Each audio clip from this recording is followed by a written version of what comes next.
Hey everyone, welcome back to my YouTube channel Learn from Basic to Advanced English. I'm Shama Rawat. So in this video, I'm going to give you some sentence starters. This is part 1. I'll be making 2 to 3 parts of this particular sentence. Now before beginning the video, let me tell you what are sentence starters. Sentence starters ये होते हैं, जैसे हिंदी में बोलते हैं ना, वाक्य की शुरुआत, मैं आपसे सहमत नहीं हूँ, मेरा मानना ये है, मेरी राय ये है, मुझे लगता है ना, मेरा मन नहीं मान रहा। आप जो कह रहे हैं हो सकता है वो सच है, पर मेरा मन नहीं मान रहा। ठीक है, ऐसे सेंटेंसेस है ना जिनसे हम वाक्य की शुरुआत करते हैं, ठीक है, उन्हें हम सेंटेंस स्टार्टर्स कहते हैं। Behind me there are around 10 I guess, yes there are 10 sentence starters, and what you have to do is you just have to see the video from the beginning till end, and by seeing the video once or twice you will kind of learn, है ना, learn हो जाएगा आपको, और आप दिमाग में रख सकेंगे कि ठीक है, अच्छा जब ऐसे बोलना हो तो मुझे सेंटेंस इससे बिगिन करना है। ठीक है, देखिए, मैं पूरी तरह सहमत नहीं हूँ। At your work place, in your home, I am sure कभी ना कभी whenever you are in conversation with people, ज़रूरी नहीं है सबका व्यू पॉइंट सेम हो, है ना, तो आप हिंदी में बोलते हैं कि ठीक है, आप जो बता रहे हैं वो आपके नज़रिए में ठीक होगा, पर मैं सहमत नहीं हूँ। And how you are supposed to say this in English, you will say I beg to differ. ठीक है, I beg to differ that students or children should engage, they should be engaged during summer vacations.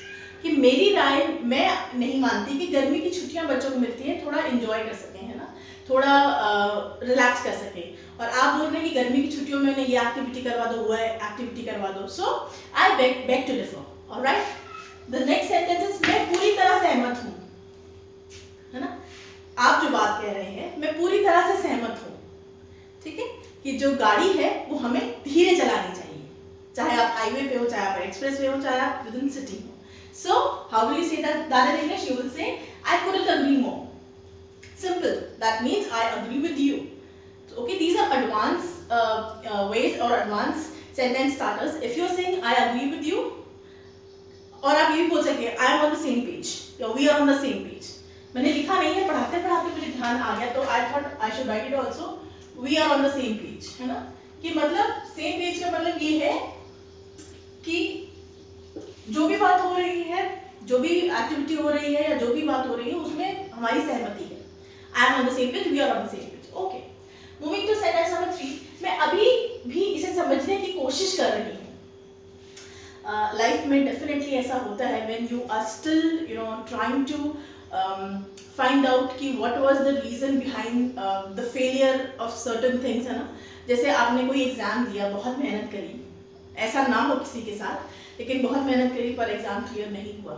सो आप क्या बोलेंगे? मैं अभी भी समझने की कोशिश कर रही हूँ कि मुझसे चूक कहाँ हो गई, गलती कहाँ हो गई। सो हाउ विल दे से that in English? You will say I am still figuring out what went wrong, गलत कहाँ हुआ। या आप किसी रिलेशनशिप में हैं, you've been in relationship 2 to 3 years and suddenly breakup हो गया है, so you can say I'm still figuring out what went wrong in my relationship। ठीक है, मैं अभी भी समझने की कोशिश कर रही हूँ, I am still figuring it out।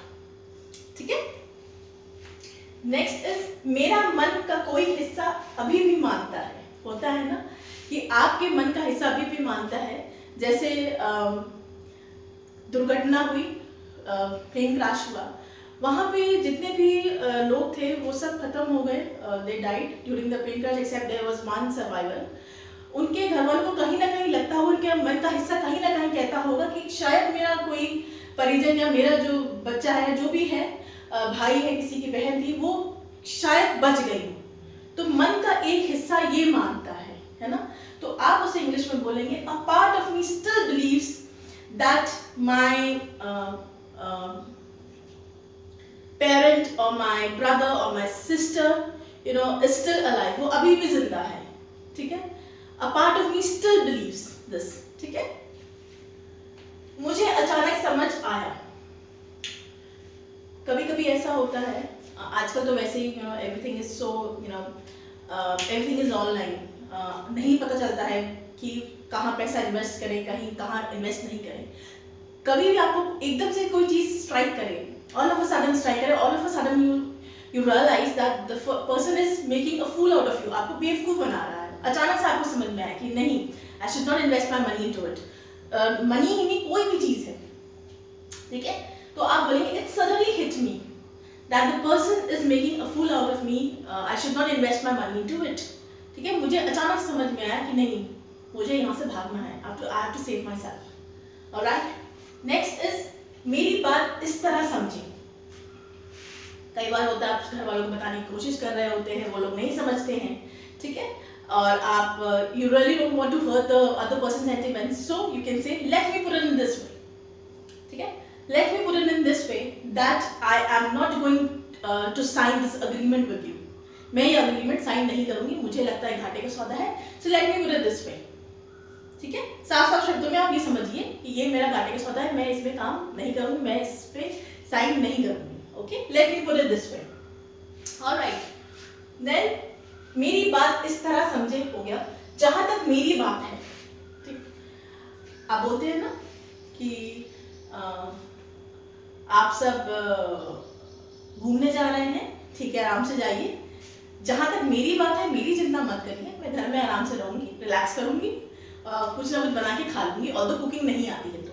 So you will से do not bother me, or you can say as far as I am concerned, do not worry about me, I'll take care of myself, you go outside and have fun। ठीक है, as far as I am concerned। देखिए, मैं आपको साथ के साथ example भी दे रही हूँ, ठीक है, कि इनको कहते क्या है, और एग्जाम्पल भी दे रही हूँ ताकि थोड़ा सा कॉन्सेप्ट और क्लियर हो जाए। कहते हैं ना कि दो बच्चे हैं, बड़ा वाला तो पढ़ता है, छोटा वाला नहीं पढ़ता है, हमें इसकी बहुत चिंता होती है। तो as far as I am concerned, don't worry about me, I'll take care of myself, I know what I have to achieve in life। Alright? मुझे बिल्कुल अंदाजा नहीं था कि जिस व्यक्ति को मैं इतने सालों से जानती थी वो एक चोर निकलेगा या वो एक फरेबी है। तो आप कैसे बोलेंगे? Little did I know that my neighbor or the person I knew for so long was an imposter, बहरूपिया था। ठीक है? Little did I know।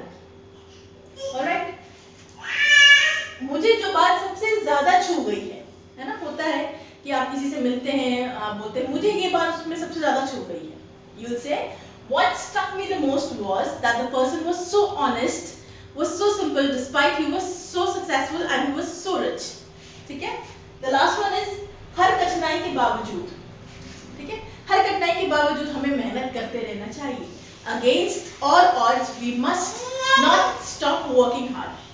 Video पसंद आया तो please like, share and subscribe. Thank you for watching and being with me.